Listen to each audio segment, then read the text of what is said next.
A scorching morning in Nevada, where the heat shimmers on the pavement and the usual noise of city life gives no hint of what's about to unfold. At an unassuming storage facility on the outskirts of Las Vegas, a local buyer is preparing to auction off an abandoned unit, expecting it to be nothing more than a mix of dusty furniture and forgotten memorabilia. But what he discovers next is completely different, opening up a shocking story that the whole world could never have imagined. Since then, a media storm was ignited, leading to a federal investigation and a shattered public image. Rick Harrison, one of the most recognizable faces on television, is no longer the same. From being a famous pawn dealer, he has become the center of a shocking scandal. Want to know the truth behind it all? Don't forget to leave a comment with a 1 if you empathize with Rick Harrison, or a 0 if you have a different opinion. Make sure to like and subscribe to the channel so you won't miss what happens next, where we'll reveal every secret in this story. Inside the unit, beneath the dust and neglect, were wooden crates stamped with Rick's initials and Pawn Stars labels. But these were not the boxes full of old coins or classic comic books. When the buyer opened one of the boxes, the first foul smell wafted out, followed by sheer horror. Inside were what appeared to be a human body, strangely preserved in wax.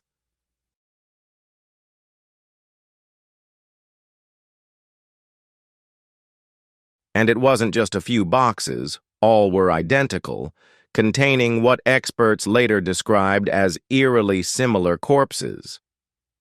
Some bore a strange resemblance to long-dead celebrities who were thought to have passed under mysterious circumstances. Within hours, the police had sealed off the area, forensic teams were on the scene, and the media had learned that what began as an ordinary auction had turned into a national scandal. The discovery not only raised questions, but exploded them. Who were these people? Were they real? Why were their bodies stored like this?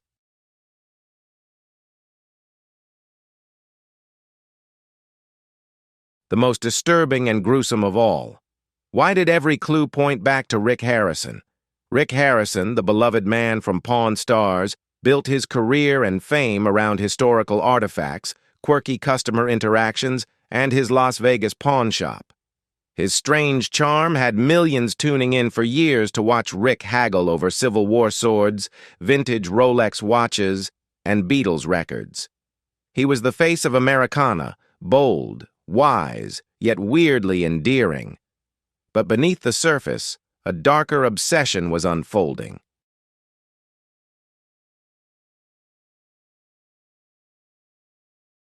When the FBI launched an urgent raid on Rick's mansion in Las Vegas, the public held its breath. Neighbors described black SUVs and tactical agents storming the property, helicopters hovering overhead. Something huge was happening, and it wasn't just about a storage unit. Inside Rick's home, authorities uncovered evidence that would shock even the most skeptical minds. Numerous old ledgers and what appeared to be a private collection of what some later described as death art.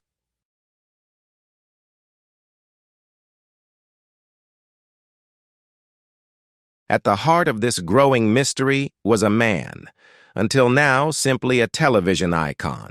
But this wasn't a script or an episode ready to be edited. This was the truth, a real-life downfall unfolding in real time.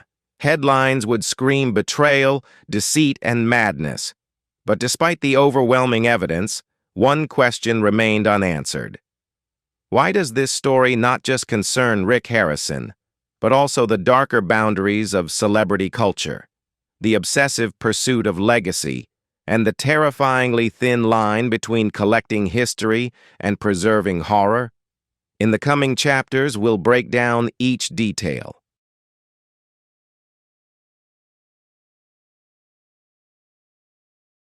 From the terrifying discovery at the storage facility to the hidden diaries found in Rick's mansion, the timeline will uncover the overlooked red flags and reveal long-buried secrets behind the doors of the Pawn Stars empire. The implications go far beyond television or fame as experts sift through the bodies and diaries, beginning to wonder if these corpses were staged or victims of a much deeper obsession.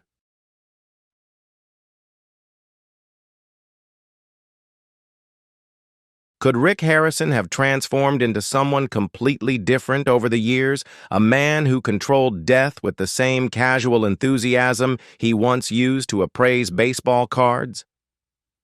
Now the entire world has a clue to her.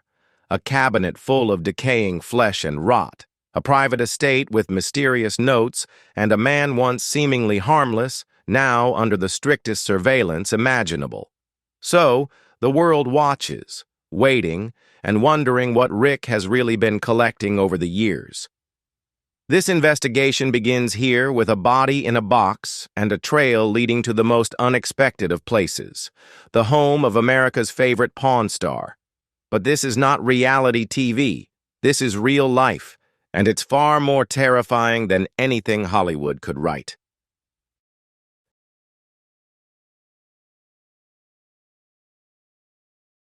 Panic began to spread throughout the Las Vegas Police Department, just hours after the contents of the storage unit were made public.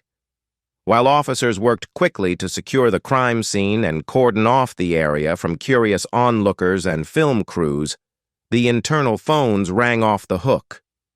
Within minutes, the calls were directed to federal authorities. The nature of the discovery, multiple human remains carefully sealed and labeled, with crates branded with a national TV personality's name, triggered protocols reserved for the highest priority cases. The FBI sent a team before the sun could rise over the Nevada desert. Returning to the storage facility, investigators began documenting the scene. The unit had been sealed for over 6 months, forgotten and unpaid. According to company records, it was originally rented under a shell name, Las Vegas P.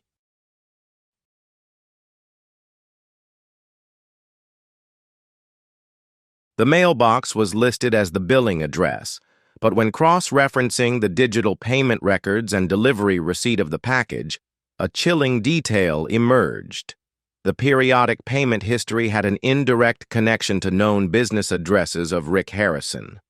That connection alone might not have raised suspicion, but what investigators found next shattered any remaining doubts.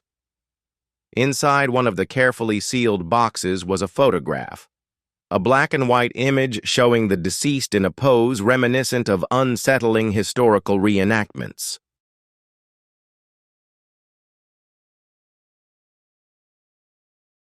The man in the photograph bore an uncanny resemblance to a rock legend from the 1980s, who died under mysterious circumstances. His body was perfectly preserved, his face frozen in a horrified expression, eyes wide open as if he had died fully aware of what was happening to him. DNA samples later revealed something even more terrifying. The body was real, not a replica, not a wax figure, not a Hollywood prop. The man in the box was exactly who he appeared to be.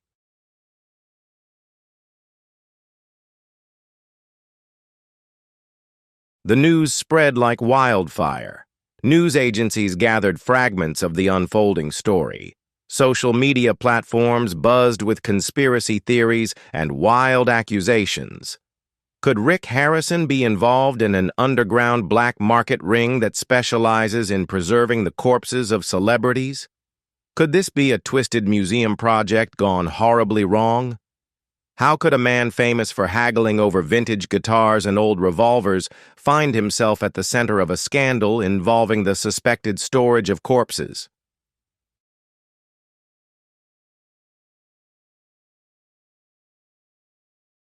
The public wanted answers, and law enforcement did too.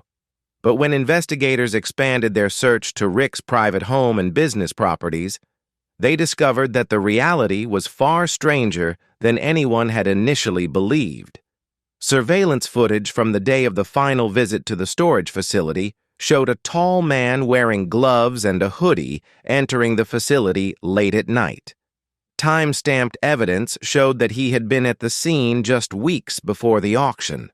Though his face was obscured, a brief moment when the hood fell revealed a bald man with a familiar profile, a face that Pawn Stars fans would recognize immediately.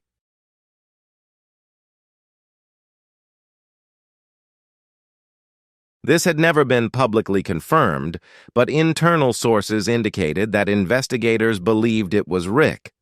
As news trucks camped outside his Las Vegas mansion, helicopters hovered overhead, and reporters chased down every family member, business associate, and former employee for quotes or details. Former guests of Pawn Stars recounted stories of unusual conversations and a growing sense of unease around Rick in his later years. A vendor who had appeared on the show over a decade ago claimed that Rick once pulled him aside after a filming session and asked strange questions about biology.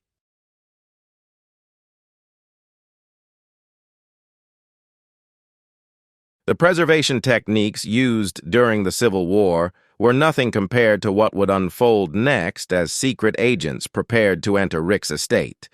They were not only armed with search warrants but also psychological profiles, indicating they might be dealing with a person living within a delusion, someone who might have blurred the lines between historical heritage and possession.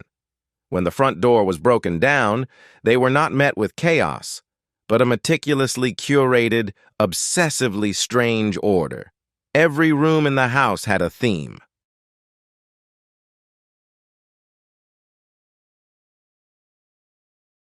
There was a Victorian-style living room complete with antique furniture and an unsettling mannequin posed in the corner. There was a 1950s-style kitchen with appliances that had never been used, preserved behind plexiglass as though they were museum artifacts. The most disturbing aspect was the basement, which had been converted into what agents described as a personal archive of death. Along the walls were display cases, some empty, others containing pieces of clothing, hair samples, or laminated articles about the deaths of famous people.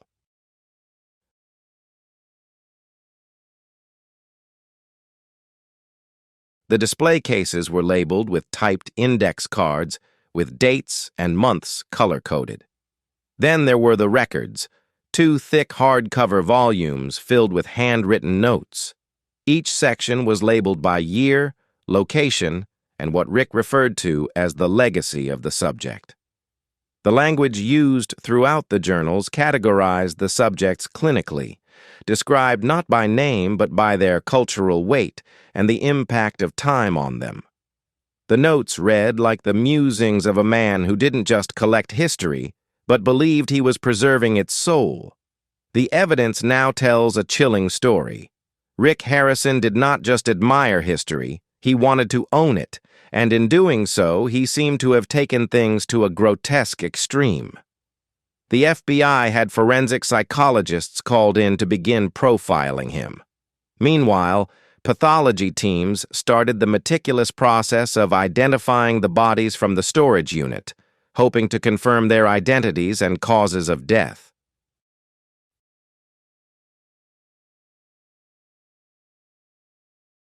As the details became public, the debate intensified.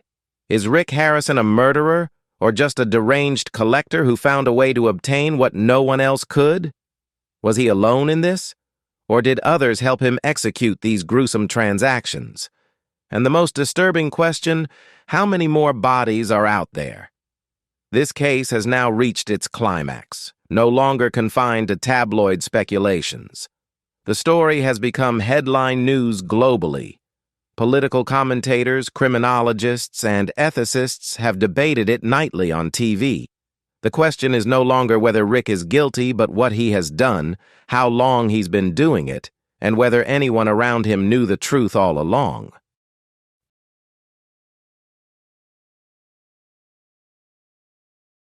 The opening of this story ends with a shattered legend. A man once revered as an eccentric symbol of America now stands at the center of one of the darkest investigations in recent memory. The full weight of what authorities have discovered has yet to be revealed, but one thing is certain: The world will never view Pawn Stars the same way again. This is not a game, a hoax, or a mistaken reality TV stunt. This is the collapse of a carefully crafted public image, exposed by an unpaid storage unit, and the truth is just beginning.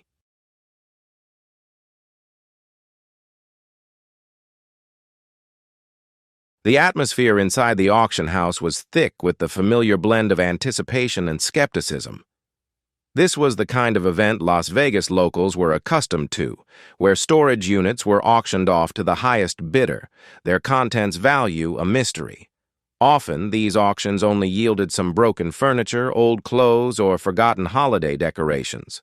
But occasionally, a lucky bidder would stumble upon a hidden gem, a classic jukebox, a rare comic book, or a family heirloom worth thousands. Hope is what brings people back.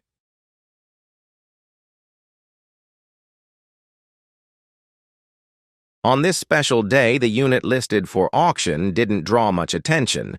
It had been marked as unclaimed for over 6 months, with unpaid monthly fees long overdue and ownership linked to an anonymous parent company with no real trace. That in itself wasn't unusual. Many storage units are rented under LLCs or aliases to protect privacy. The facility manager was a weary man in his 50s who had seen it all. He noted that the tenant had stopped showing up without any notification when the automatic payment system stopped, and months passed with no customary visit.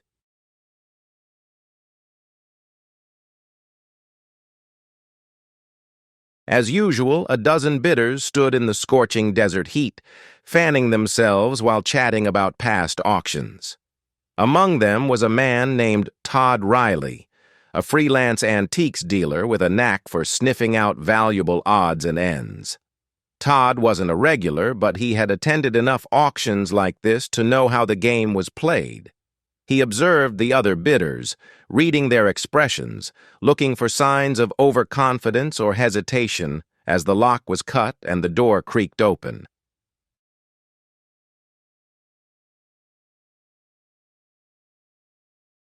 Silence fell over the group as the storage door opened. The unit was dark and cramped, with rows of wooden crates neatly lined up against the far wall. Each crate was the size of a coffin, although at first no one made the connection. There were also a few dusty tarps, some rolled-up rugs, and a pile of old cardboard boxes stamped with a faded image of a broker, possibly old advertising materials or a retail sign. Todd's interest piqued at the uniformity of the crates.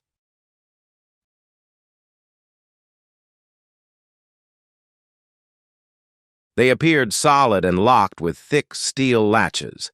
The auctioneer began chanting the bids quickly and rhythmically, starting low, but Todd noticed something strange. The other bidders weren't participating as usual. It could have been the stifling heat, the eeriness of the crates, or perhaps an instinctive feeling that something was off. Regardless, Todd still found himself as the highest bidder at under $1,000. He considered it a win until he opened the first crate.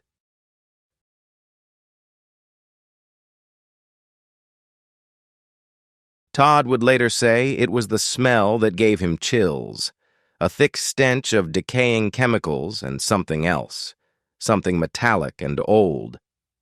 He fumbled for the latch with shaking hands, popped the lid, and immediately staggered back. Inside, perfectly preserved, was the body of a pale, motionless man, sealed in what looked like resin.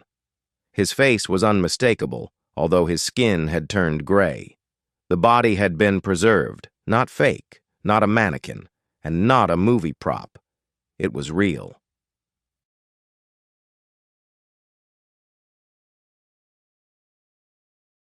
Todd called 911 from the parking lot, vomiting twice before the dispatcher picked up. He struggled to describe what he had found. Emergency services arrived within minutes, and the area was quickly cordoned off. Police officers, wearing gloves and masks, opened the remaining crates with the caution of surgeons. Each crate revealed another similarly preserved body, stored with a level of care both disturbing and meticulous. Some crates contained documents or laminated photos, details that only deepened the mystery.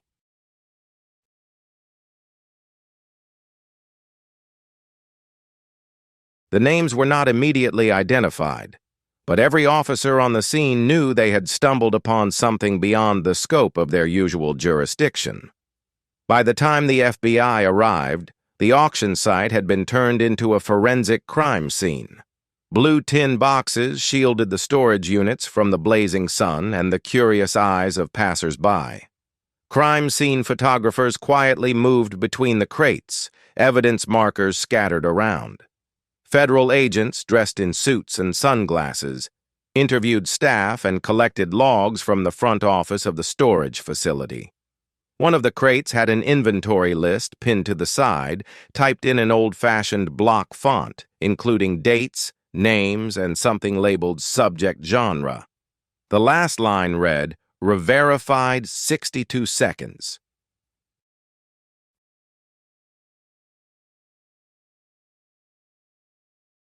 That was the first direct connection, those initials, RH.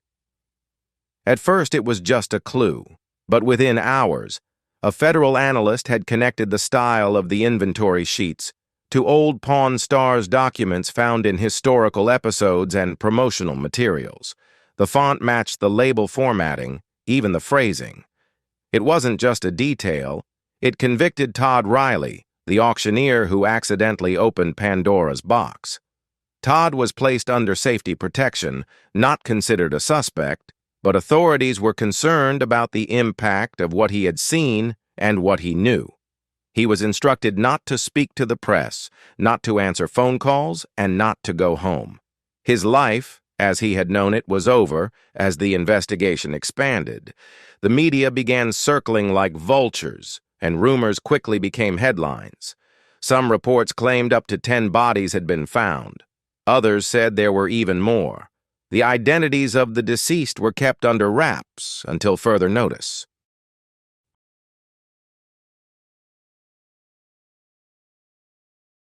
Although rumors circulated that the bodies eerily resembled famous people who died under suspicious or unexplained circumstances, such as the body of a woman matching a pop star who was believed to have drowned abroad in the early 2000s, or another resembling a political whistleblower who was declared dead in a hotel room last year. The question of how these bodies ended up in a forgotten storage unit was one that investigators rushed to answer. However, the biggest shock had not yet come. The payment history for the rental unit revealed a routing pattern leading to a quiet shell company, which, when dug deeper, was connected to a larger business network registered in Las Vegas under the Harrison Family Trust. This was no coincidence. The FBI acted swiftly, a search warrant was drafted, and the team was deployed. Their target was Rick Harrison's primary residence and business properties.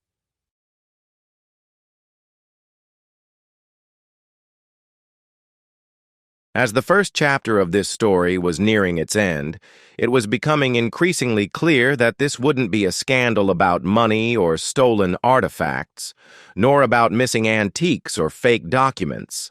This was something far more gruesome, something unnatural. Someone had turned death into a collection, and all roads now pointed to a man once considered a harmless history enthusiast by America. Rick Harrison had yet to speak, but the evidence had already spoken volumes.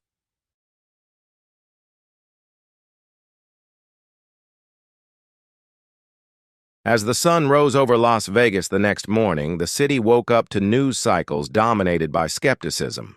Local TV stations aired breaking news every hour, and national broadcasters covered the story. The name Rick Harrison, once synonymous with quirky TV fame and harmless bartering, was now making headlines for reasons unrelated to gold or vintage guns. For a man who had spent years educating the public about the value of collectibles, It now seemed that Rick Harrison had curated a dark collection so disturbing that it threatened to unravel everything the public thought they knew about him.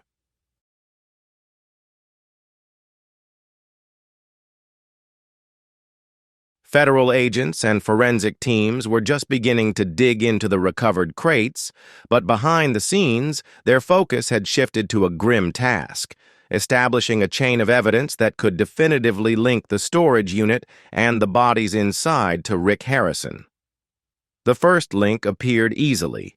The storage unit had been rented through a company named Paragon Historic Holdings, LLC. On the surface, it seemed legitimate. One of thousands of anonymous holding companies set up to buy property or secure assets without attracting attention.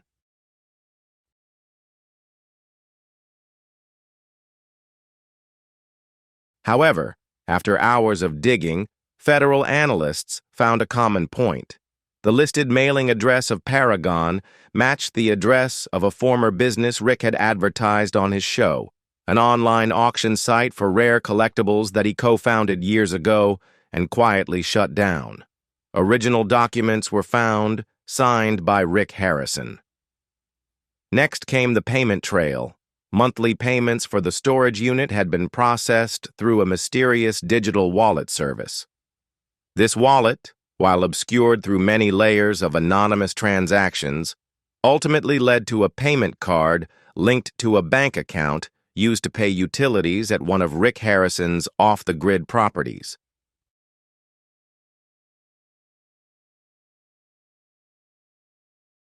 An abandoned farm property located 2 hours outside Las Vegas is not a theory but has been documented and charged. The most chilling connection emerged when investigators began opening the labeled packages on the crates. Each crate was identical in size and structure, with an alphanumeric code stamped with RH, followed by a 3-digit number. Initially, investigators thought this could be a production label or inventory system for a warehouse. That theory quickly changed when they found a crate labeled RH031.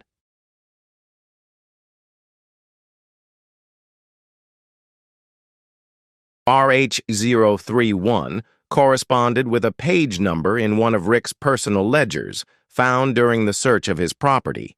On page 31, there was a scribbled note next to a date.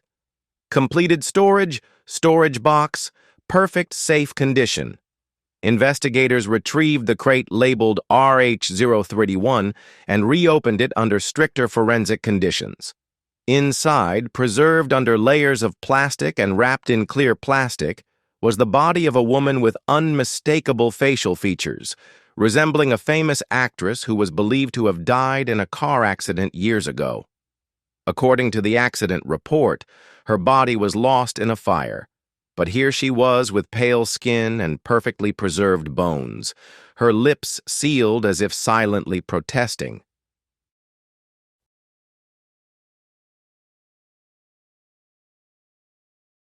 Handwriting analysis confirmed the notes in the ledger were over a dozen entries from Rick Harrison, referencing subjects of heritage acquisition and historical preservation. The language was obsessive but not chaotic. Rick didn't scribble incoherent fantasies. These were detailed records, timestamps, procedures, and assessments. One entry read, Subject 44, low risk factor, no surviving relatives, death, closed extraction presumed to maintain viable identity 80%. Authorities were stunned. The records showed premeditation, planning, as if Rick had been operating on a self-imposed mission to preserve cultural icons in the most grotesque sense. The entries dated back over a decade. This was not a sudden obsession, but a hidden lifestyle.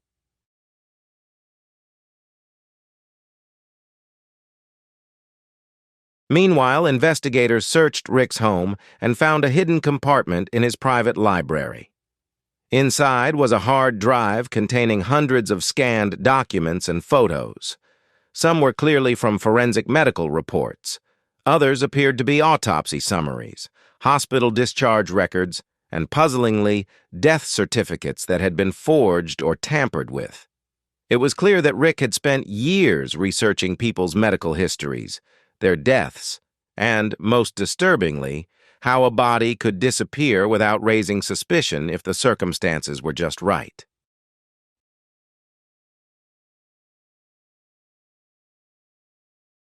There were even photos of Rick taking selfies beside some of the bodies before they were sealed. In some pictures, he posed proudly next to the crates like a collector showing off a rare artifact. His smile didn't convey guilt, only satisfaction, as if he had completed a personal mission. To authenticate the evidence, the FBI brought in a digital forensic team. Metadata from the photos confirmed these images had been taken over several years. Some of the earliest photos were from 2012. With many taken in the basement of his Las Vegas home, where the temperature-controlled storage units were found hidden behind a false wall. As more information was unearthed, the investigation deepened.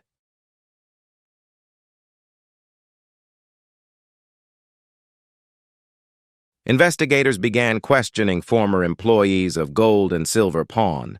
Some described Rick as intelligent, charismatic, and particularly focused on heritage. He always talked about history as if it was something you could hold on to, a former employee, who wished to remain anonymous, said. But in recent years, he became strange about it. He often joked about collecting souls as if it was a game. Another employee mentioned being paid in cash to help move crates to a secluded property just outside Las Vegas. At the time, they thought it was just inventory for a side business, but the size and weight of the crates felt odd. Even though they weren't as heavy as boxes of books, the employees recalled that it was a different kind of weight, with a dense, dead-like mass. No one could have imagined this.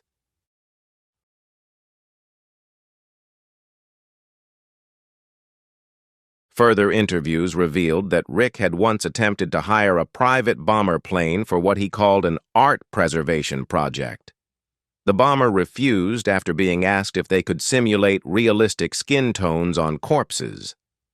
After the autopsy had disturbed him, the bomber reported the request to local authorities.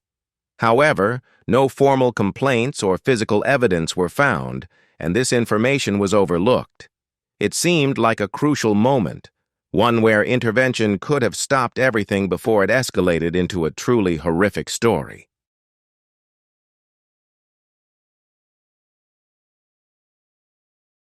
The growing pile of evidence didn't stop at the crates, ledgers, and hard drives. Inside Rick's garage was an old hearse from the 1960s, custom installed with refrigeration equipment. It had been registered under a different name, but had been serviced at a shop just 6 years ago. Months earlier, the mechanics working on the vehicle recalled a strange request to install a cold storage crate inside. The police found chemical residue used to preserve bodies, including formalin, glutaldehyde, and ethanol-based solutions. The hearse, which they believed was Rick's transportation vehicle, had an antique exterior hiding a modern nightmare. Perhaps the most damning discovery of all was hidden under insulation in Rick's attic, a safe containing several IDs, driver's licenses, passports, and medical documents, all belonging to individuals who were either reported dead or missing over the decades. Some of these people were known to have vanished under strange circumstances: hikers, backpackers, artists, drifters. None of them had ever been connected to Rick until now.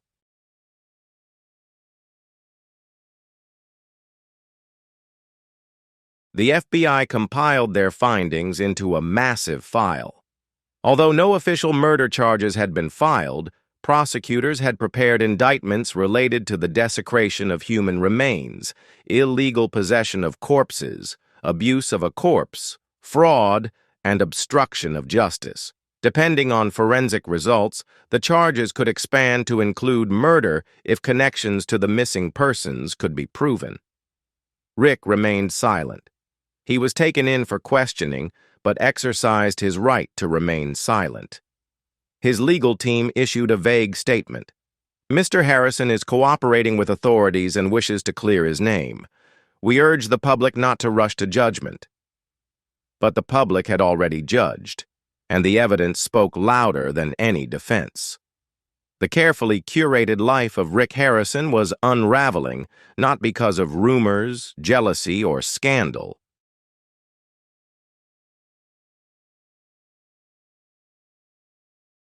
Exaggerated, but because of a paper trail that led investigators from a forgotten storage unit straight into the heart of a nightmare no one ever imagined finding inside.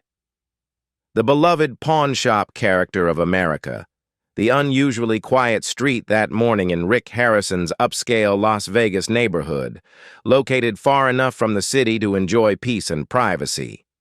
This community was famous for its large homes, neatly trimmed fences, and residents living behind layers of security.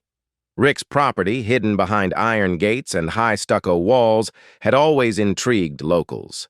It was the jewel in the success of his reality TV show, a mansion he rarely showed but often hinted at in interviews. The mystery surrounding it made everything feel surreal when, just after 5 a.m., a convoy of black SUVs with no license plates silently rolled into the neighborhood.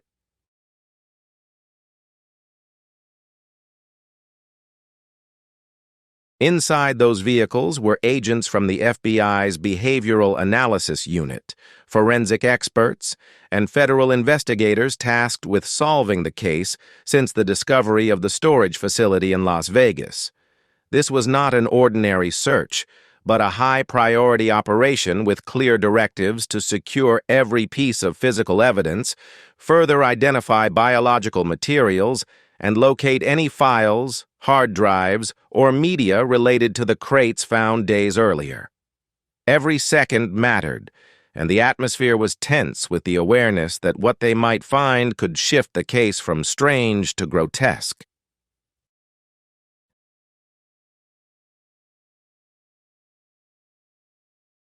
The raid was carried out with calculated precision. Surveillance teams had tracked Rick's residence for over 24 hours to ensure he was home and unaware of the impending breach. The agents approached the gates, silently disabling the security system without triggering alarms. Drones flew overhead to capture aerial footage, while others dispersed to cover all potential exits. Rick's estate, a sprawling two-story compound surrounded by desert foliage and stone statues, was about to be dissected piece by piece. When the front door was breached, the agents were not met with chaos, but with a silence, almost as if it had been rehearsed.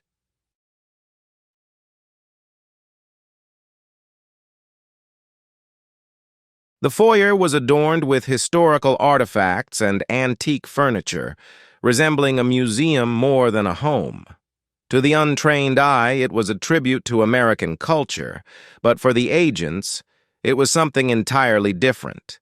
A facade, a setting carefully crafted to evoke nostalgia and reverence for the past while concealing the eerie reality buried beneath the surface. The team split into units, one group heading to the basement, suspected to be Rick's Preservation Operations Center, another moving to the upstairs office where the handwritten records previously recovered had been digitally restored, and the third began cataloging everything on the main floor. Artworks, book collections, even the arrangement of old pocket watches displayed under glass domes, everything with potential meaning, nothing considered mere decoration. It was the basement team that made the first major discovery. Behind a locked metal door, hidden beneath the stairs, was a temperature-controlled room. The walls were lined with insulating material, and the air inside was unusually cold. Along the far wall were large cabinets with glass fronts, tightly sealed and reinforced from the inside.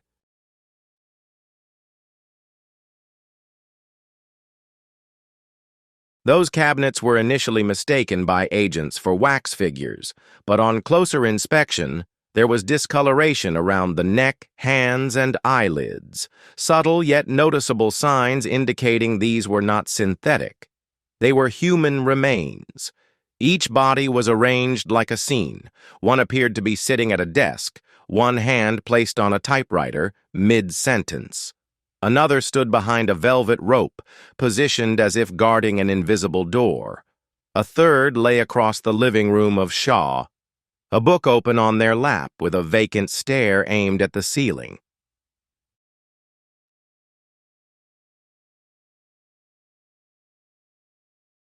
This wasn't just a place to store bodies, but rather a staged setup, as if Rick had turned his basement into a private exhibit where death wasn't hidden, but honored. Next to the statues was a shelf full of handwritten cards, some attached to Polaroid pictures of the corpses in various stages of preservation. Others included biographical notes, dates of birth, places of death, public achievements. Some names faded or lost, but others still intact in startling detail. These names were linked to the entertainment industry, politics, and unsolved law enforcement cases. Even seasoned agents hesitated. This wasn't something they were trained for at Quantico. This was a macabre sight, more fitting for a horror novel than a federal investigation.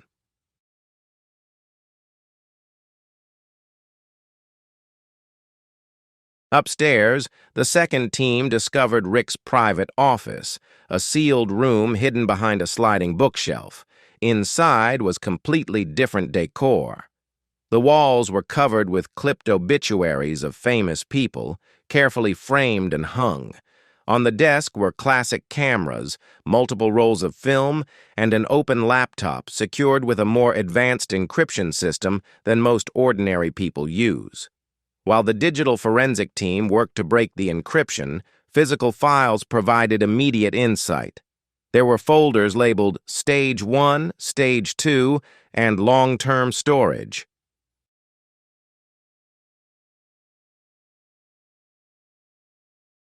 One prominent document was a detailed plan outlining temperature maintenance requirements, chemical formulas for embalming, and even transportation procedures. It read like an instruction manual. But for what? A traveling exhibit? A secret mausoleum? No one could answer. But one file folder stood out, simply labeled Error. Inside were black and white clinical photos, some water-damaged.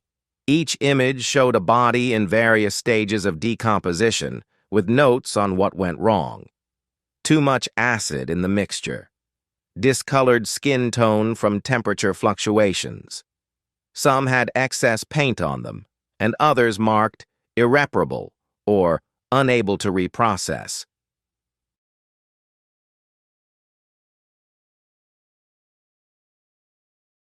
It was clear that Rick wasn't just preserving bodies, he was experimenting on them. And when his methods failed, he documented the results with almost pathological accuracy. In the garage, agents found a refrigerated hearse, exactly as previous reports had suggested. Inside the custom vehicle were 3 sealed crates. These weren't the full-sized crates found in the storage unit. They were smaller and more compact, each containing human organs partially preserved and labeled as if for scientific study. One crate contained a heart, another a portion of a skull, and a third contained a pair of hands wrapped in surgical gauze.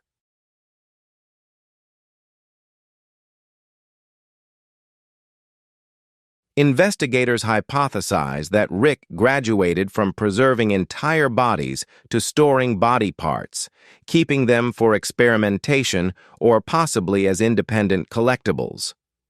Neighbors currently gathering around the property were interviewed on camera. Some described Rick as a reclusive man, showing up less in recent years.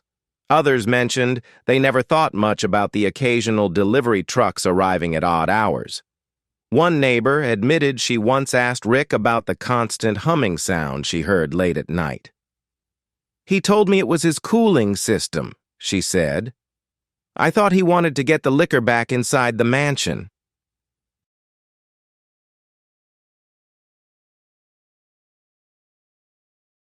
The mood shifted from curiosity to horror. The federal agents worked silently, their gloves stained with evidence. Their minds struggled with the scope of what they were uncovering. This wasn't about a man collecting death. This was about ownership and control. Rick Harrison seemed to have tried to master death, not through science, but through preservation, through freezing time, turning lies into exhibits only he could view. By the end of the day, over 200 physical items had been cataloged and removed from the property. Computers, magazines, chemicals, bombing materials, plastic sheets, bone saws, photographic equipment, and even human hair samples found in glass jars. A mobile lab had been parked in Rick's driveway. Experts in anthropology, forensics, and behavioral psychology were brought into the case. It was no longer a local case, but a high-priority federal investigation, categorized into multiple parts.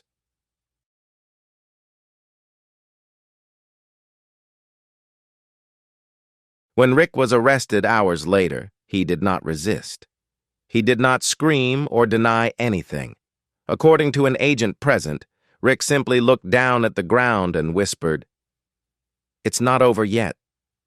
Then, with the same impassive face he showed on TV, he stepped into the waiting vehicle and disappeared behind tinted windows. News of the raid spread like wildfire. Live footage captured the erasure of evidence, drones whizzing overhead. The world watched the legend of Rick Harrison, the beloved reality TV star, the family man, the history enthusiast, crumble under the weight of an investigation that shook even the most seasoned agents.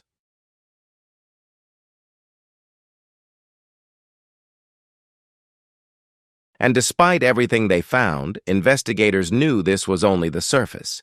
There were still unanswered questions. Who were all the victims? How did Rick acquire them? Were there accomplices? Did this operation extend beyond his hometown, his state, even his country? More concerning was how many more storage units could still be out there. What started as a single raid had now become the focal point of a national reckoning, a moment where America faced an uncomfortable truth that even the most familiar faces could hide.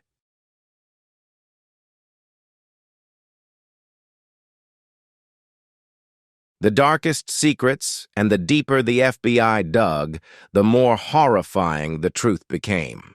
The initial horror of discovering lifeless bodies preserved as relics inside a storage unit was only the beginning. It was the start of something much more complex and darker.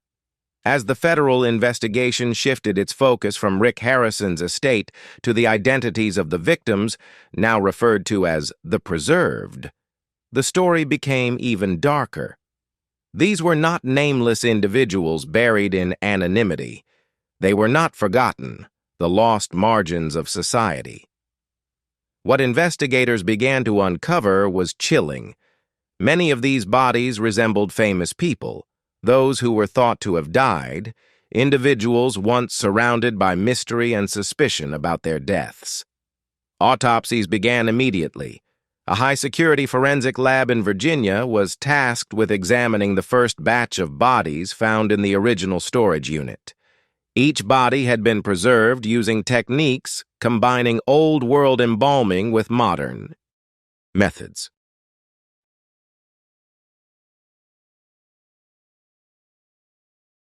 The first officially identified victim was a man in his 50s with shoulder-length hair, a distinctive jawline, and facial features that closely resembled a rock musician who was thought to have drowned in the early 2000s in Europe. His name had become synonymous with tragedy in tabloids, and fans had long speculated about what truly happened to him. The autopsy found no signs of drowning, no water in his lungs, and no internal injuries matching the official cause of death. Instead, forensic examination discovered a combination of paralyzing agents in his blood, something that would not have shown up in the initial toxicology screening. His vocal cords remained intact, his hands carefully folded across his chest, showing defensive wounds. This was not a man who drowned. This was a man who had been silenced.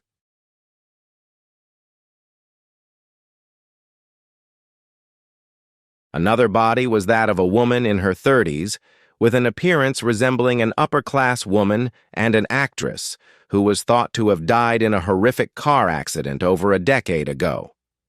The circumstances of her death had always been under close scrutiny, with no clear DNA matches, no publicly released autopsy photos, and conflicting witness testimonies. But the body found in Rick's storage told a different story. She was not burned, her skeleton was intact, and her dental records had previously been compared by the FBI.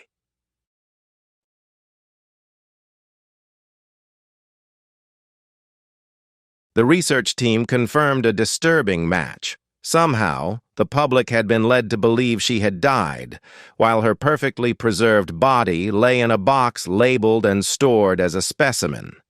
This pattern repeated with chilling consistency. Another victim resembled a political activist who went missing in the 1990s under suspicious circumstances. Yet another looked like a famous visual artist who was believed to have committed suicide, but the marks on the neck did not match any known suicide mechanisms. A former Olympic athlete, a TV personality, and even a journalist who disappeared during an investigation into political corruption.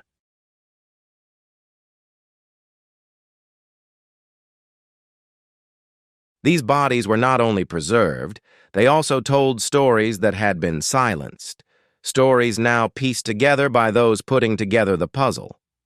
Rick left a working theory among the investigators, one that unsettled them. These weren't bodies Rick simply stumbled upon or acquired from some morbid collecting network. These were purposefully chosen targets. Each individual had a public history, an allure. Each left behind unanswered questions. In some way, each person represented an unsolved mystery.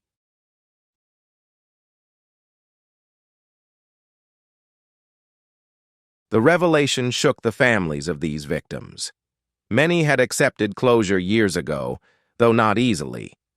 Now, they were being told that the death of their loved ones might have been staged, manipulated, or worse, never truly investigated. Federal grief counselors were assigned to the case. DNA comparisons were used to confirm identities for certain. Lawsuits began to form. The legal consequences were staggering. This was no longer just a criminal investigation. It had become an ethical and societal reckoning. Leave a 1 if you support and empathize with Rick Harrison, or a 0 if you have a different perspective.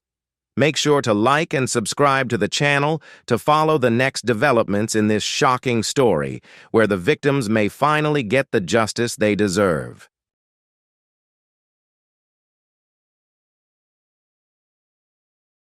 The media dubbed the case the Death Collection Files. Conspiracy theorists went wild with speculations. Some claimed Rick faked their deaths. Others insisted he had access to secret agencies or was part of a secret society dealing in bodies the public would never see. But investigators kept their tone cautious. Their public statements focused only on the facts: the preserved bodies, the forensic results, the high degree of authenticity, and the man at the center of it all, who still remained silent privately.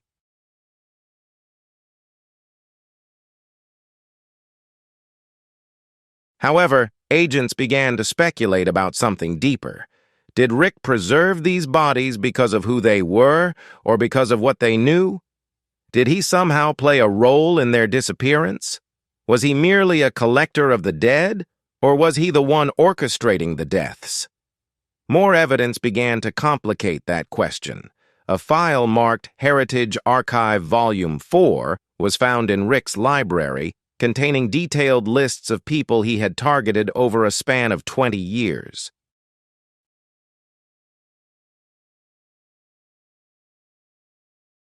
The lists were categorized by public interest, media saturation, historical relevance, and acquisition potential. Next to some names were red check marks, Next to others, dates and locations. In some cases, flight records, hotel receipts, surveillance photos. It resembled a government file on high-risk individuals, a collector's wish list. The bodies that didn't resemble famous figures were just as troubling.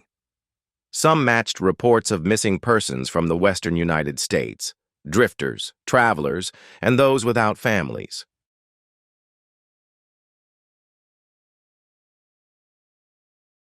The families or networks of the missing individuals had received little media attention, but the details in Rick's archive showed he had been tracking their movements, mapping their habits, recording their behaviors. This wasn't random collecting. These actions were calculated. Rick wasn't just preserving history, he was hunting it. The victims had varying demographics, men and women, young and old, rich and poor, but all shared one common trait. They had disappeared under circumstances that, when reconsidered through the lens of Rick's notes, no longer seemed accidental.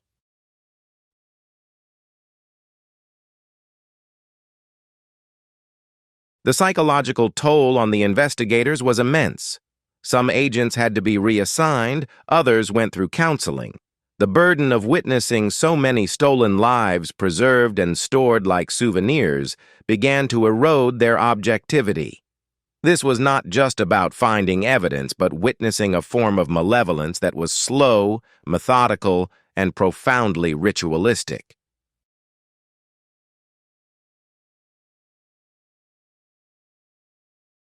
As more preserved bodies were identified, the public began to grasp the true scope of what had been hidden for years. Preservation was not just a morbid hobby, it was a statement. An attempt to rewrite history by recording it in flesh and bone, to own not only the things, but the people, their lives, moments that were meant to fade into memory, but were instead preserved behind glass and silence. Public outrage reached its peak. Petitions were filed to dissolve all businesses linked to Rick Harrison. Replays of Pawn Stars were removed from streaming platforms. The History Channel issued a vague statement, distancing itself from Rick and his private matters, but it wasn't enough. The public wanted justice, the families wanted answers, and the preserved victims finally wanted to be buried.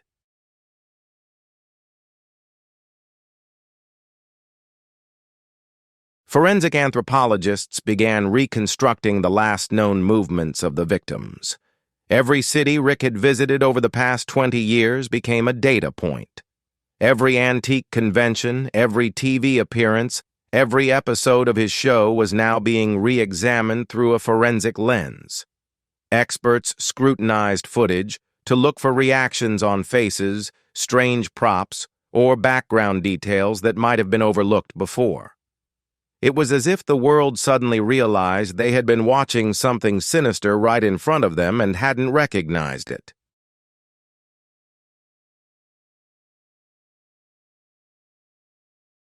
And Rick still hadn't spoken a word. When detained, he remained impassive, uncooperative, neither confessing nor denying anything, just silent. A guard was said to have overheard him whisper something in the middle of the night. "They're just mine when the world forgets them."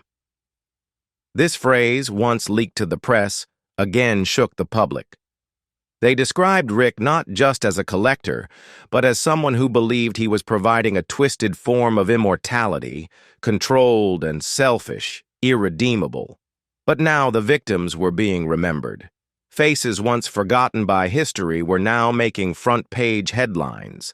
Their stories, once silenced, were now being told, not by Rick, but by the world. They were no longer his collection. They belonged to the truth, and the truth had finally been unearthed.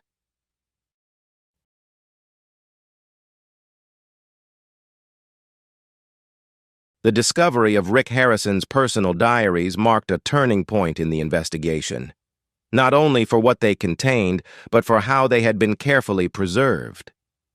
During the search of his private office, the diaries were found hidden in a false drawer beneath a large antique desk, wrapped in black cloth and bound with leather straps. The diaries looked more like relics from a museum than modern notebooks. Their pages had yellowed and crisped at the edges, hand-numbered. They were organized chronologically, with the earliest entries dating back to 2003, long before Rick became famous for his reality TV show.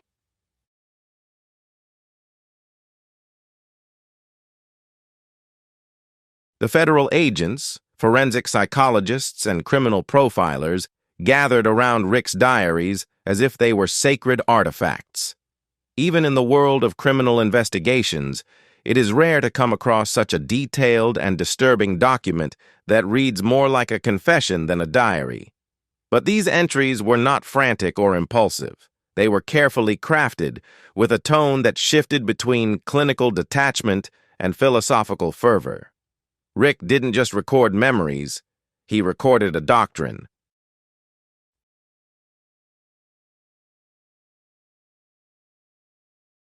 The first few pages contain harmless notes about auction purchases, descriptions of unique collectibles, and reflections on the fragility of history. But the tone quickly darkens. The entries shift focus from antiques to people, not just their artifacts or achievements, but their deaths, their disappearances, the gaps in public memory that, according to Rick, made them available to be fixed. One passage reads, "Heritage is not ensured through memory, but is ensured through interruption, through preserving fragile history when left in the minds of the masses. But when bound by flesh and sealed in silence, it becomes immutable. I will be the keeper of that silence."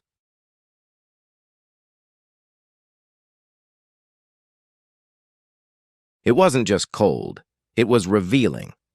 Rick saw himself as the protector of forgotten legacies within his mind. He believed he was doing something noble, something eternal. His diaries often used terms like restoration, subject, fixed index, culture, and preservation thresholds.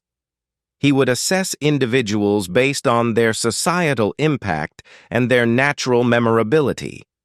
Those with low retention scores, he wrote, were at risk of being erased. These were the ones he targeted.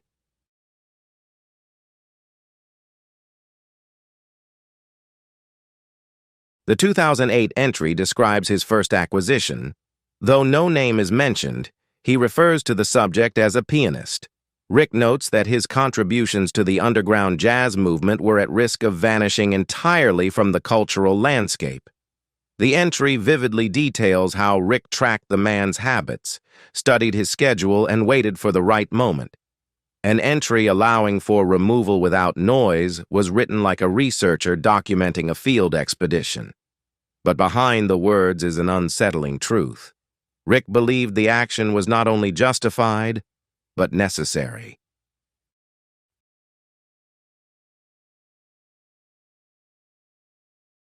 The journal went further than any prosecutor had anticipated.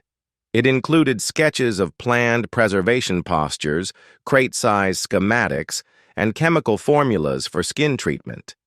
It even contained a model of what Rick referred to as the Death Archive, blueprints for a complex underground vault with viewing rooms, temperature-controlled chambers, and rotating exhibits. A surreal vision, a museum of the dead. Only Rick could enter, a personal Louvre where history is unknown.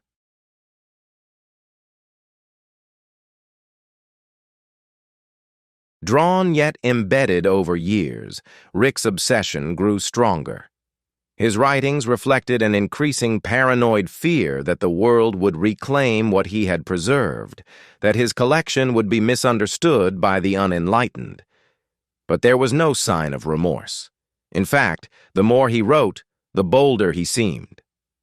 A prominent entry from 2015 reads, "They disappear, and we move on. We bury the echoes, the tweets, the timelines. But I don't move on. I reach out and take what the world has discarded. I keep them safe. They belong to me now, because I remember when no one else would record."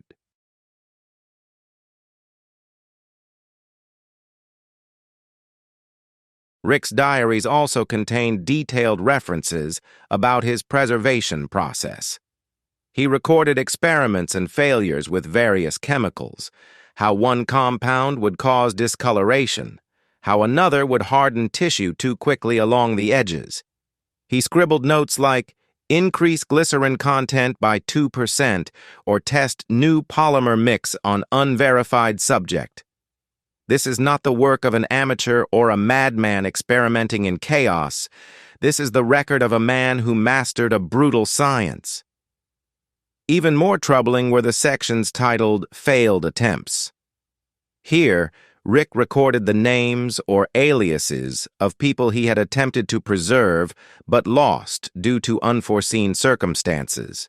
Family members retrieving bodies, delays in storage, decomposition issues. He described these failures with sorrow, not for the ones lost, but for the integrity of his collection being shattered. "Losing Subject 17 is a cultural tragedy," he wrote.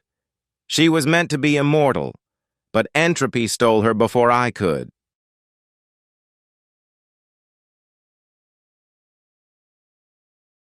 Among these entries were scattered photos, prints of preserved bodies, sometimes staged in his temporary exhibitions, sometimes mid-process.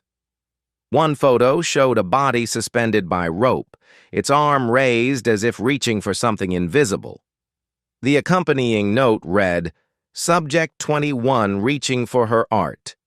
She was never appreciated while alive. She was honored when dead." This warped sense of reverence confused the investigators. Rick did not see himself as a murderer, but as a steward, a protector, a keeper of essence. Not only was this the final diary, but the most recent one ended abruptly. The last entry, dated a month before the storage unit opened to the public, read, "All the pieces have fallen into place. The archive is nearly complete. One more subject and it will echo forever."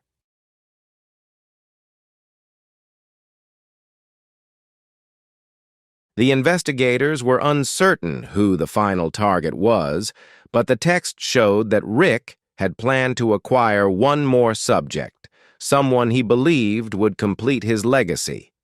A name that had never been mentioned, but surveillance diaries, travel receipts, and recent online searches found on his devices pointed to a public figure linked to international politics, someone who had recently faded from attention due to a personal health crisis. The implications were chilling. Rick was not done. He still had one more body in mind and an undetected storage unit.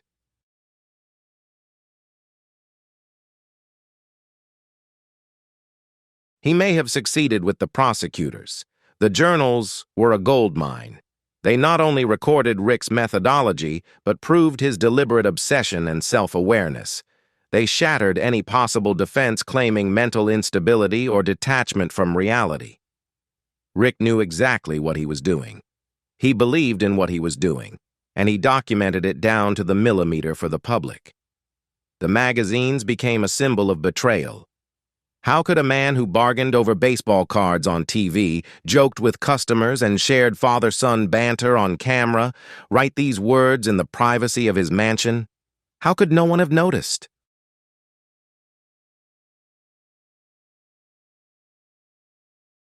Now, those closest to Rick were starting to speak out. Under the light of the journals, a former butler revealed that Rick was obsessed with privacy in his office, even installing locks that no employee could bypass. A technology expert who had upgraded Rick's surveillance system described a network of hidden cameras that seemed to only monitor one room in the house, a basement exhibition space resembling a security museum. The system, he said, was not there for protection, but for control.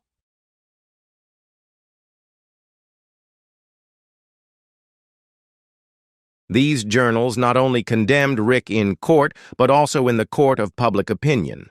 The final nail in the coffin was not blood, fingerprints, or even the preserved bodies, but ink.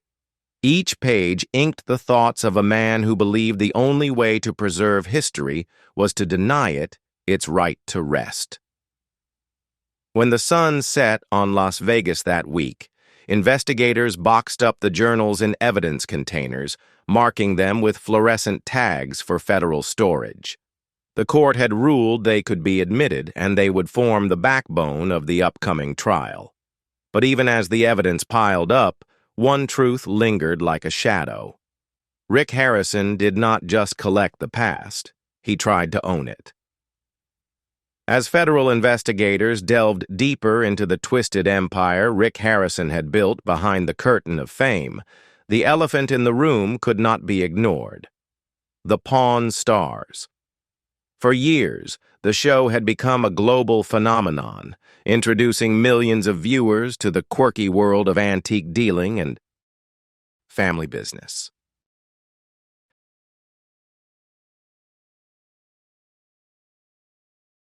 The show had taken Rick from a Las Vegas businessman to a household name, the calm and calculated center of the chaotic, rotating drama of the show. His distinct voice, his trademark smirk, and his knowledgeable insights into lesser-known history made him feel not just like a character, but a person viewers recognized. Now, the world was re-watching those episodes with a new perspective. Each rerun, a harmless dive into Americana, had become a picture to decode behavior. The social media buzz with clips, debates on what truly happened.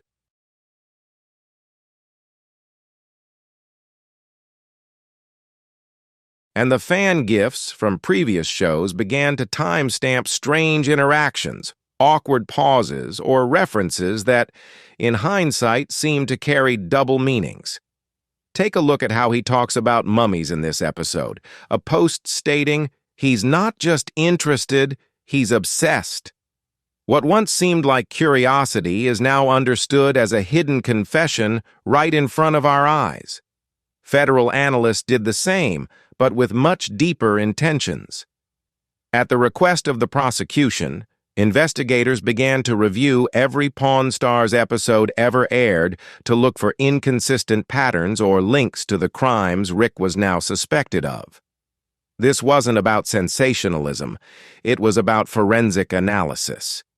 Were there any clues in the show suggesting Rick used his platform not just to build a reputation, but also to access these people? They found more than they expected.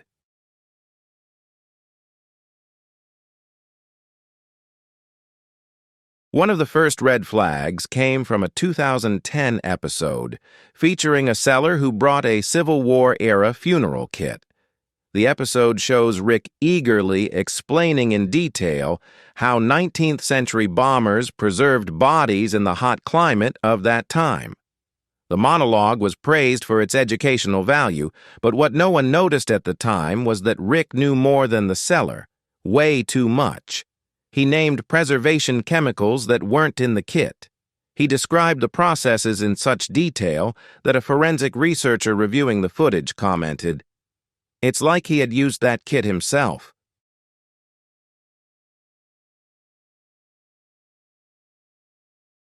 What's even more troubling are the episodes where Rick handled personal belongings once belonging to the victims now identified. In a 2012 episode, a woman brought in a rare signed copy of a script from a famous film. The seller claimed it belonged to her sister, an actress who tragically died many years ago under mysterious circumstances. Rick was clearly fascinated. He asked unusual questions. Where did the actress live? What were her habits? And if she had written diaries? It seemed overly intrusive at the time, but not criminal. In hindsight, that interaction matches a name in his journal marked as Subject 24. Investigators believe this was not a coincidence, but espionage, and the show may have been Rick's most effective tool for surveillance.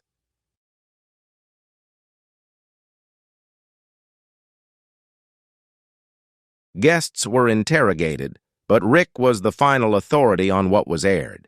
If something piqued his interest, he could arrange additional meetings off-camera, as confirmed by two former producers with federal immunity. Rick often requested private meetings with some guests to further authenticate items. One said, We just thought it was part of his process. Now I can't stop thinking about what really happened in those meetings.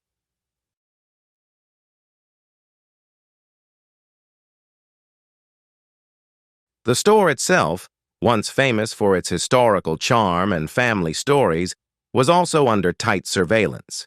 Gold and silver pawn was always presented as a family operation. Rick, his son Corey, and longtime employee Chum Lee played exaggerated versions of themselves on television. But the deeper the investigation went, the more questions arose about what was happening behind the scenes. Many employees reported that Rick had cordoned off areas of the shop to create private storage spaces where no one was allowed entry without his permission. Some believed this was where he kept valuable items for insurance purposes. Others said they had seen strange crates being moved in and out late at night after filming wrapped.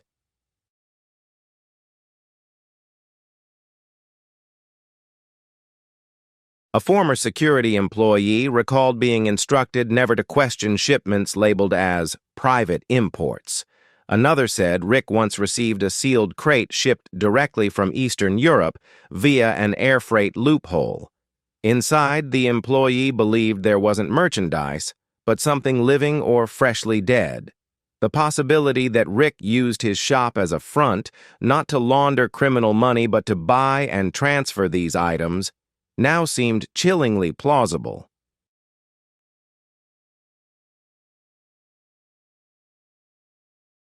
Even Chum Lee, known for his humor and frequent mishaps, was called in for questioning.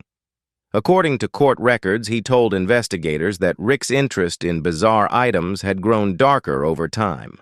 At first, he simply said, "Hey, here's a shrunken head or a piece of JFK's limousine, weird but quirky on TV," he said.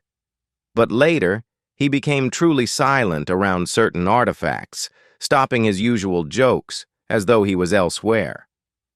Chumley denied any knowledge of preserved bodies or Rick's hidden storage, but he did admit that in an off-camera conversation, Rick had said something that sent chills down his spine.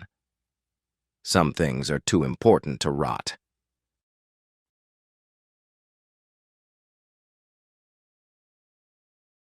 The producers of Pawn Stars were caught between outrage and public relations chaos. They issued a carefully worded statement. "We are shocked and saddened by the allegations involving Rick Harrison.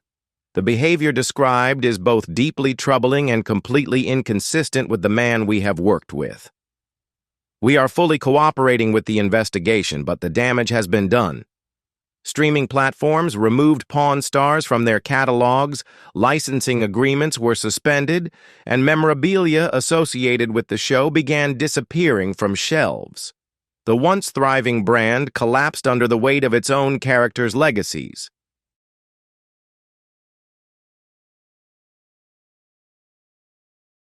For those who once watched for harmless entertainment, only unease remained.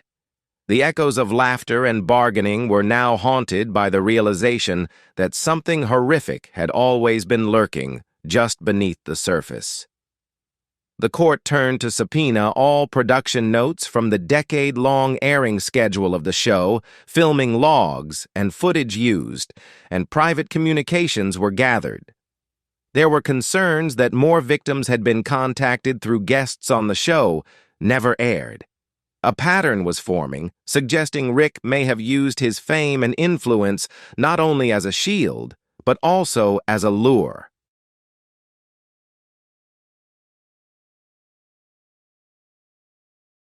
An unaired episode now being reviewed by the federal authorities is believed to have shown Rick meeting a seller in a dark warehouse instead of the pawn shop. The footage had been removed due to tonal inconsistencies, but the producers have now admitted they don't know why the meeting was arranged in such secrecy. The identity of the seller remains unknown. The footage ends with Rick shaking the man's hand and saying, "Add this to the archive." Investigators have yet to disclose whether this individual was among the preserved bodies found by the 6th week of the investigation. Pawn Stars has become a victim of pop culture. becoming evidence of Rick's fame once it was seen for what it truly was.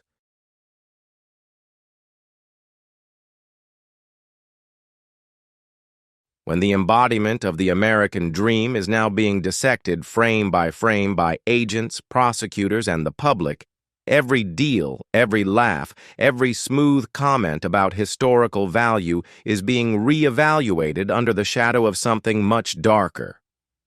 What once made the show beloved, charm, history, larger-than-life personalities, now makes the betrayal unbearable. Rick didn't just commit a crime, he used trust as his greatest weapon. He infiltrated living rooms across the world, disguised as a knowledgeable and passionate man while silently building a museum for the dead.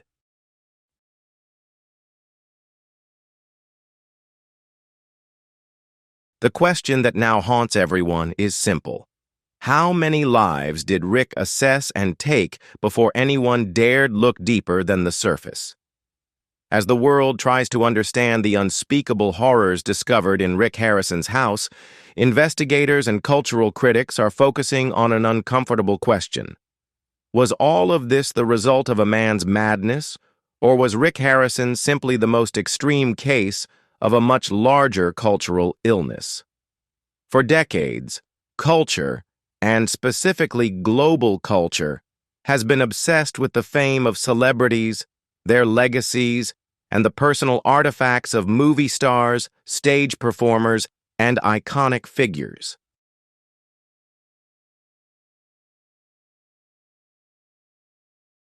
For years, items once owned by celebrities like Marilyn Monroe's dress, Princess Diana's car, Elvis Presley's Bible. These items were not just seen as memorabilia, but relics.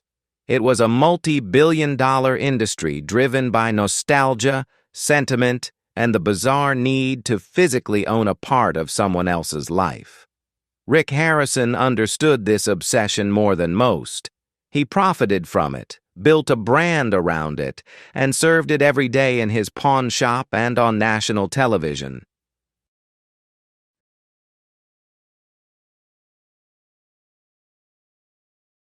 People brought in signed guitars, old movie posters, and war medals, hoping not only to sell them but also to share their personal connection to something or someone greater. Rick, a master of history and common knowledge, always had a story. He knew the market value of heritage, and he understood how much people craved to feel close to fame. That unrestrained desire would turn dangerous, transforming from admiration to obsession, from collecting objects to wanting to own people more than their identities.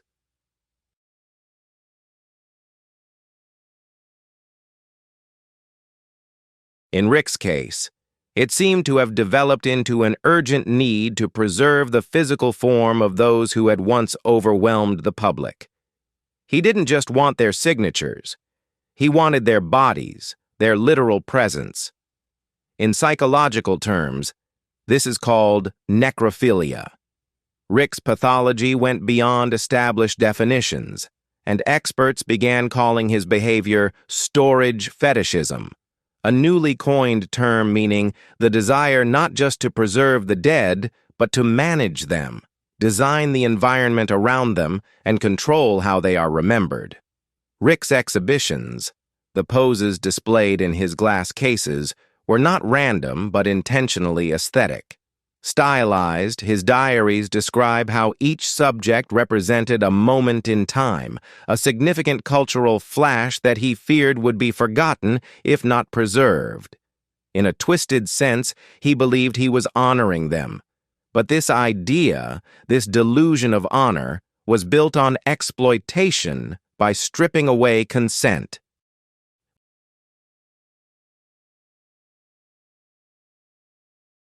When Rick Harrison died, he wasn't the only one obsessed with the remains of famous people. History is filled with stories of those who stole body parts or funeral items from the rich and famous. Napoleon Bonaparte's alleged preserved penis was passed down through private collectors. Beethoven's hair was auctioned. Abraham Lincoln's coffin was even the target of a plot to steal his body. The obsession with the material aspects of legacy, especially when tied to death, runs deep.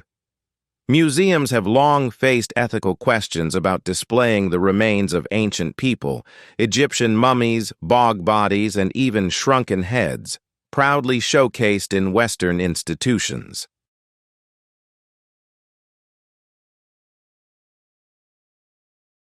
Until recently, few questioned whether these long-dead individuals consented to becoming part of someone else's collection. And this is the disturbing parallel. Rick Harrison didn't invent the idea of displaying corpses behind glass, he simply personalized it. Cultural critics began to compare Rick's storage to human remains trade museums. Some argue that society created Rick, that the endless need to idolize, to make immortal, to consume the legacies of others, birthed a man who took those instincts to their most grotesque conclusion.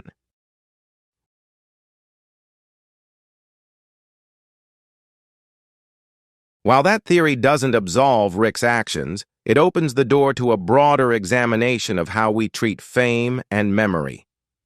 In the context of the investigation, the media began interviewing collectors from around the world, individuals who owned items once belonging to famous people.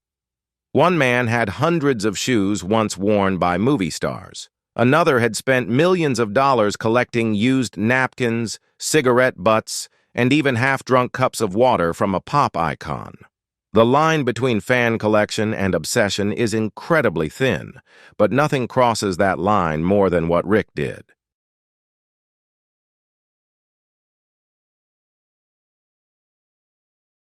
What makes Rick's storage particularly disturbing is not just the fact that he preserved bodies, but that he saw them as incomplete until he could display them. For Rick, death wasn't the end, but a new beginning, an opportunity to correct someone in time. And in essence, his victims were posed in scenes that mimicked their fame. A singer frozen forever at a microphone stand, a writer with a pen poised mid-sentence, a politician sitting at their desk. This wasn't preservation, it was seduction. And this idea struck a deep chord with the public because at some level it reflected how society remembers its stars. We honor celebrities in their peak moments, reducing them to the images we cherish most. We don't want to remember their aging faces or the controversies they had. We want their greatest hits, their golden years, and their most iconic red carpet looks.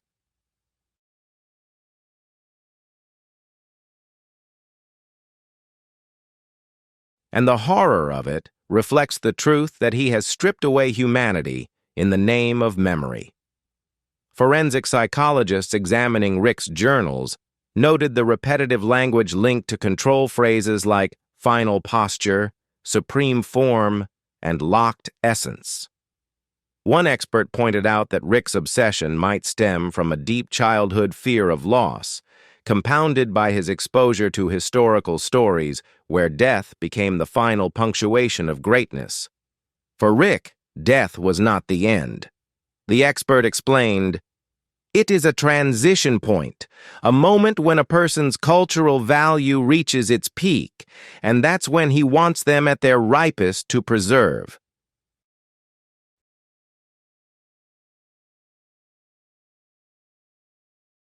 This realization led to another disturbing disclosure. Rick may have deliberately chosen victims based on the trajectory of their fame. Those who died suddenly, mysteriously, or tragically, whose deaths revived public interest, were the ones he marked in his journals. He didn't collect the forgotten. He collected the unforgettable at the exact moment the world mourned and immortalized them. It is the ultimate form of theft. Not only stealing lives, but also stealing the meaning of life.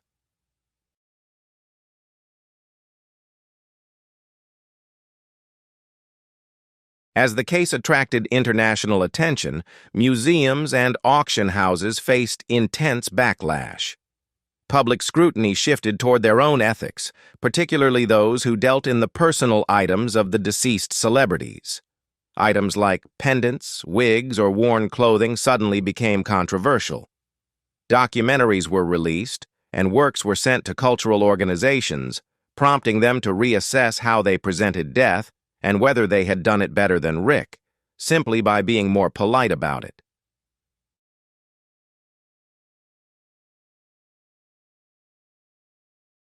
Meanwhile, digital communities began to fall into a dangerous spiral. Online forums romanticized Rick's actions, praising his vision, calling him a misunderstood curator of souls. Fan pages emerged, some celebrating his collection with edited images and fan art. The law flagged several users who seemed to be planning to mimic his actions, visiting cemeteries, researching body preservation techniques, even seeking online advice.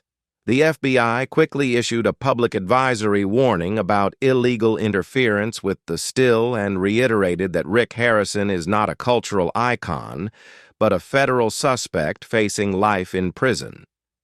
But the ripple effect had already begun. Rick's story made an impact not because it was isolated, but because it was familiar. He didn't create a new monster. He became the embodiment of a cultural monster we had long nurtured. Rick Harrison's obsession with collecting the famous wasn't just about death. It was about ownership.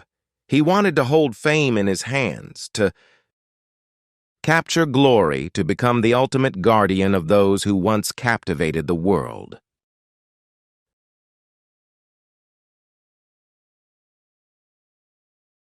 The world will never forget, but in doing so, he exposed a truth the public cannot ignore. The line between admiration and obsession, between memory and control, is thinner than anyone realized. And Rick didn't just cross that line, he erased it. When the first major headlines confirmed the contents of Rick Harrison's storage unit and the raid on his home, the public's response was immediate and instinctive. It wasn't just a ripple, it was a wave that shook society. America wasn't just facing the possibility that a beloved reality TV personality had committed monstrous crimes. It was forced to question its own trust and the very reputation of the man who once embodied the intelligence of the working class and curiosity about history.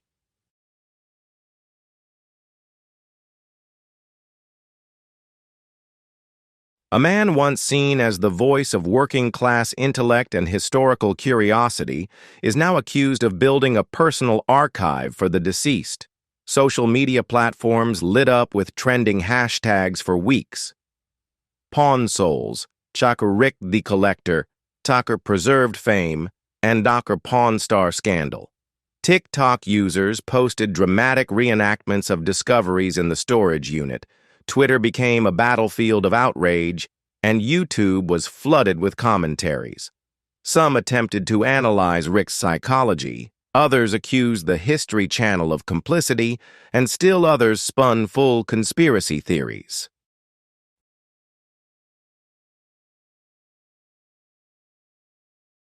But beneath the spectacle was something far more human.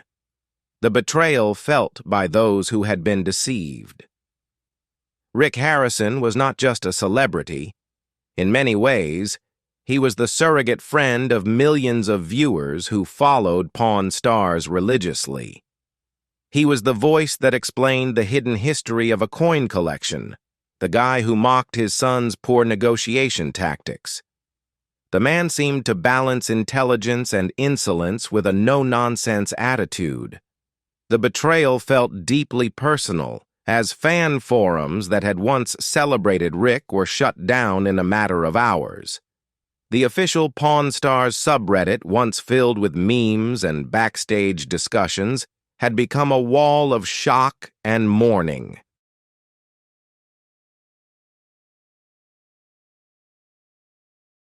Thousands of posts flooded in.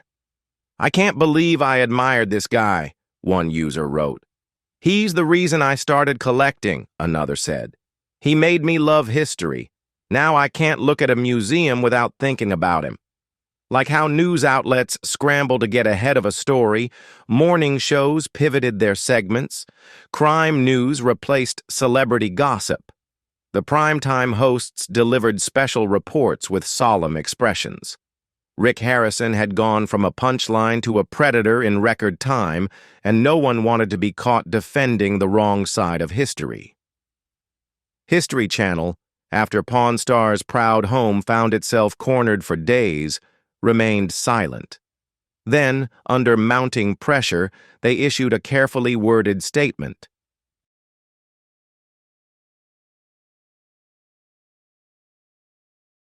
Aware of the ongoing investigation surrounding Rick Harrison and his full cooperation with authorities, we have suspended all programming and distribution related to Pawn Stars. Adding to the unfolding developments, protesters gathered outside the History Channel headquarters in New York City, holding signs that read, "Profiting from death is not history, and you should be ashamed." Petitions demanding the previous Pawn Stars' revenue be donated to victim recovery organizations quickly gathered hundreds of thousands of signatures in just a few days. Advertisers began pulling out from a major fast food chain, canceling a Pawn Stars-themed campaign. A well-known toy company ceased production of Rick Harrison's bobblehead dolls.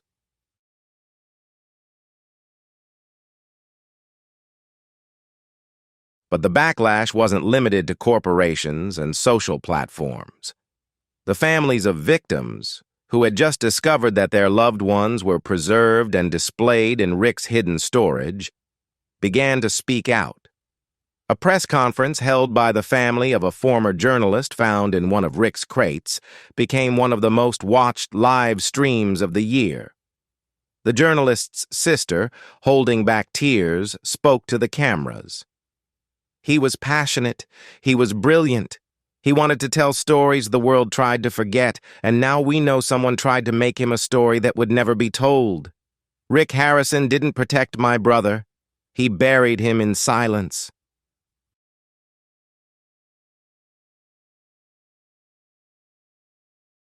Lawsuits began to pile up like dominoes. Civil lawsuits for emotional damages, wrongful death, and the illegal handling of remains were filed across several states.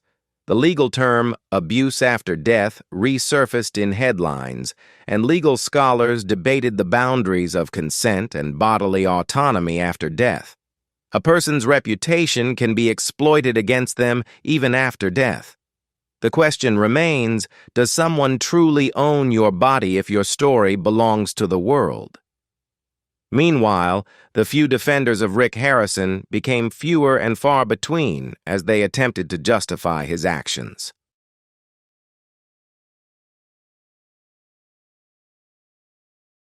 A notorious online figure claimed that Rick was a misunderstood artist, obsessed with death, creating an unparalleled modern exhibit of fame. The backlash was swift. Within minutes, the post was deleted, and sponsoring creators withdrew their support. Psychologists and sociologists began appearing on talk shows to analyze the broader implications. Some argued that Rick's actions were the final manifestation of a dehumanizing culture. Others argued that his crimes were not a reflection of society, but a grotesque anomaly, an exception too vile to be categorized. The country could not stop talking about it.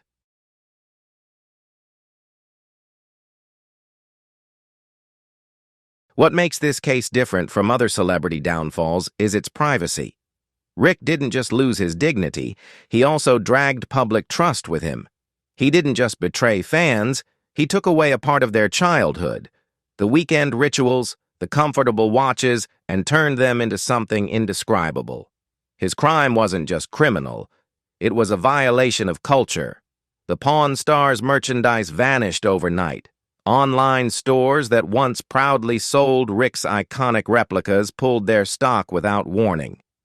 Pawn Stars-themed tours in Las Vegas, once a bustling tourist attraction, were indefinitely closed.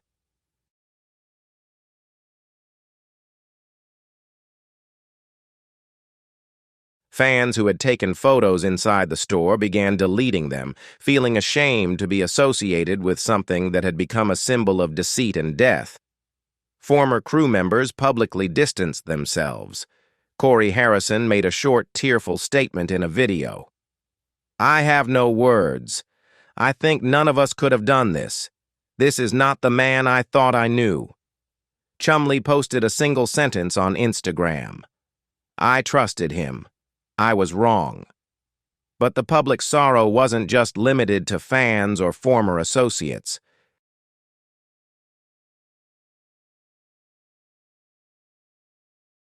Scholars and historians found themselves grappling with a disturbing realization. For years, they had collaborated with Rick in deep dives on TV into rare artifacts, relying on his platform to share little-known facts about the past. Now, they were forced to reconcile their contributions with the monster who had welcomed them. Universities began removing Rick's name from lectures and guest lists. A prestigious collecting association quietly revoked his honorary membership. Perhaps the most notable fallout came from within the collecting community, where collectors once proudly shared their finds on TV and at conferences, but now became cautious and defensive. The stigma attached to collecting the past has now become a ghost.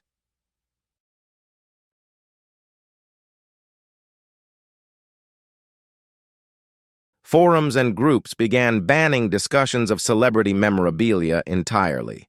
Public auctions saw a sharp decline in participation. Auctioneers canceled events citing security concerns. The community became divided and paranoid. Museums across the world felt embarrassed, under pressure, and began conducting internal audits. Some public reports issued detailed how human remains in their collections were acquired. Some mummies and skulls were returned to their original countries. A museum in California closed an entire section dedicated to funeral rituals due to public discomfort.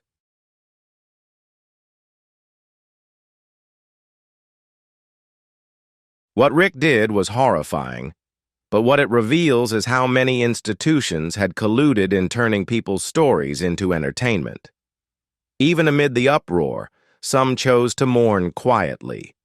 Not everyone joined the protests or posted hashtags. Some simply sat in silence, watching old Pawn Stars episodes on the hard drives they hadn't erased, trying to reconcile the man on the screen with the monster in the headlines. They watched Rick smile. They watched him shake hands, joke, share truths, and they wondered, was it all just a lie? For some, the answer is yes. For others, it's more complicated. But regardless, trust was lost. The show was no longer innocent. It never was. The long-term effects of the Rick Harrison scandal are still unfolding, but what has become clear is that this is not just a legal consequence, but an emotional, cultural, and even existential one. It forces us to reckon not only with the crimes of one man, but with the collective desire to preserve, possess, and honor legacy at any cost. Rick didn't just protect the dead, he destroyed them.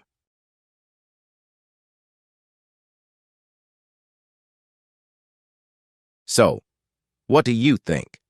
Was Rick's on-screen persona completely fake, or is there more to this story? Share your thoughts in the comments below. We're reading every single one. If this story shocked you as much as it did us, hit that like button, subscribe to the channel, and ring the bell so you don't miss what's coming next. We're diving deeper into this saga, and trust us, you won't want to miss it.